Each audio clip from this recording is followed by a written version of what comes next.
পৃথিবীতে অনেক রকমের আজব আইসক্রিম তো আপনারা এখন পর্যন্ত দেখেছেন। আজকে আপনাদেরকে এমন এক আজব আইসক্রিম দেখাবো প্রিয় দর্শক, আপনারা অবাক হতে বাধ্য হবেন। আজকে আমরা আপনাদেরকে দেখাবো কিভাবে একটা পপকর্ন দিয়ে, এক প্যাকেট পপকর্ন দিয়ে কিভাবে আইসক্রিম তৈরি করে, তাও আবার মালাই দিয়ে। এই আজব ভিডিওটি আজকে আপনাদের সাথে আমি শেয়ার করতে চলেছি প্রিয় দর্শক। প্রথমে একটা প্যাকেট থেকে সে পপকর্নগুলোকে খুলে নিচ্ছে, খুব সুন্দরভাবে দেখতে পাচ্ছেন। একবারে প্যাকেটিং করা পপকর্ন, বিদেশি পপকর্ন বলে কথা, যেটাকে ইয়েলো সিডসও বলে থাকে, মানে ভুট্টার যে বীজগুলা সেগুলোকে আর কি, যেগুলো দিয়ে পপকর্ন তৈরি করে প্রিয় দর্শক, সেগুলোকে ইয়েলো সিড বলে থাকে।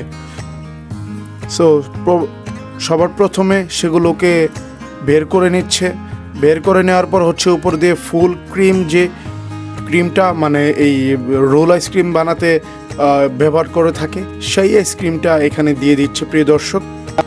এরপর হচ্ছে স্টেইনলেস দুইটা রোল আইসক্রিম মেকার দিয়ে সে সবগুলোকে মিক্স করে নিচ্ছে। একবারে সবগুলোকে একবারে পিষে নিতে হবে, মিক্স করার পর একবারে নরম হয়ে যাবে। একবারে পিষে নেওয়ার পরেই হচ্ছে রোল আইসক্রিমটা তৈরি হবে প্রিয় দর্শক। আস্তে আস্তে আপনারা প্রসেসটি দেখতে থাকুন, সব কিছু আস্তে ধীরে দেখতে পারবেন। তো স্পিডে সব কিছু করে নিচ্ছে, একবারে মানে কোপানের মতো স্টাইলে একবারে ভর্তা করে নিচ্ছিল, একবারে মিক্স করে একবারে মিহি করে নিচ্ছিল প্রিয় দর্শক। তারপরে লম্বা টাইম যাবৎ যেই রোলার আইসক্রিম মেকারগুলো সেগুলো দিয়ে একবারে মিহি করে নিচ্ছিল অনেকক্ষণ যাবৎ। এটা একটু লং প্রসেস, একবারে মিহি না করলে রোল আইসক্রিমটা একবারে পারফেক্টলি হবে না। তো অনেকক্ষণ যাবৎ করে নেওয়ার পর একটু একটু আঠালো একটা টেক্সচার আসছে।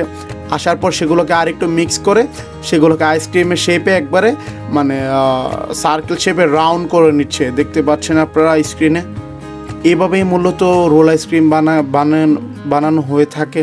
আরও সহজ হয় অন্যান্য জিনিস দিয়ে, যেহেতু পপকর্ন একটু দানা জাতীয় জিনিস, সেহেতু একটু লং প্রসেস লেগেছে আর কি। তারপর হচ্ছে সবগুলোকে সমানভাবে দিয়ে দিচ্ছিল, আর নিচে যেহেতু ফ্রিজার ছিল সাথে সাথে সেগুলোকে ঠান্ডা করে নিচ্ছিল। তো এরপর উপরে যে লেয়ারটা সেটাকে সমানভাবে একবার স্মুথ করে দেওয়া হচ্ছিল, যাতে সুন্দরভাবে সূক্ষ্মভাবে আমাদের রোল আইসক্রিমটা তৈরি হয়। তারপর হচ্ছে অতঃপর সব কিছু একবারে সমানভাবে মিশ্রিত করার পর হচ্ছে একটি স্বয়ংক্রিয় কাটার দিয়ে এটাকে দাগ দিয়ে দিচ্ছিল, যাতে রোল শেপে সেটা উঠে আসতে পারে। তারপরে দাগ দেওয়ার পরে হচ্ছে রোল আইসক্রিম মেকারটা দিয়ে সে আস্তে আস্তে করে রাউন্ড শেপ করে নিচ্ছিল, খুবই সুন্দর এবং সূক্ষ্মভাবে। আমি পৃথিবীতে এরকম আজবভাবে কখনোই পপকর্ন দিয়ে আইসক্রিম বানাতে দেখিনি, আজকে এই প্রথম দেখলাম। আমার কাছে ওই বিষয়টা অনেক অবাক করার মতো লেগেছে প্রিয় দর্শক। খুবই সুন্দরভাবে দেখতে পাচ্ছেন যে রাউন্ড শেপে হয়ে যাচ্ছে। টানার সাথে সাথে একবারে মসৃণভাবে রোল হয়ে একবারে আইসক্রিম হয়ে যাচ্ছে খুবই সুন্দরভাবে। খুবই সুন্দর একটি প্রসেসের মাধ্যমে দেখতে পেলেন আপনারা যে কি সুন্দরভাবে আইসক্রিমটা তৈরি করে ফেললে এবং অল্প সময়ের মাধ্যমে। এখন এটাকে ডেকোরেশন করার পালা। একটা বাটির মধ্যে সবগুলো আইসক্রিমকে একবারে রেখে দেওয়া হচ্ছিল। এরপর হচ্ছে কিছু টপিংস দিয়ে জিনিসটাকে একটু সৌন্দর্যের জন্য সাজানো হবে।